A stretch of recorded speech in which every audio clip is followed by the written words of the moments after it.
Kia ora everyone. I've launched a petition to Parliament because I do not believe survivors should have their payments reduced to cover the cost of surviving while they waited for justice. This is about the Social Security Accident Compensation and Calculation of Weekly Income Amendment Act 2026. It was introduced on the 17th of February after a High Court ruling against MSD. The High Court found that MSD had acted unlawfully in the way it recovered certain supplementary assistance from people who later received backdated ACC weekly compensation. This is not about saying MSD can never recover any money in that situation. It's about the court finding that in this particular approach, it was unlawful, especially where people needed help just to survive while they were waiting. That is the heart of this issue. People wait years for ACC claims to be processed, and during that time, they still need to survive. They still need rent, heating, and disability-related support. And this law affects survival payments such as accommodation supplement, winter energy payments, and disability allowance. Those things aren't luxuries for survivors of sexual violence and abuse in state care.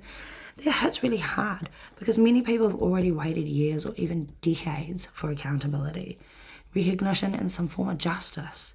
Instead of just accepting the ruling, the government used urgency and changed the law. The 2026 Amendment Act added Section 198A and transition rules in Schedule 1 requiring MSD to reassess those payments despite earlier court decisions. The law also sets a changeover time of 2 p.m. on 17th of February 2026, which is why people describe it as having a retrospective effect. My petition asks for one clear change, an explicit exemption for survivors of sexual violence and abuse in state care, because survivors should not wait years for justice only to have the government take part of the payment back. Because support that keeps someone housed and warm while alive while they waited should not be used against them later.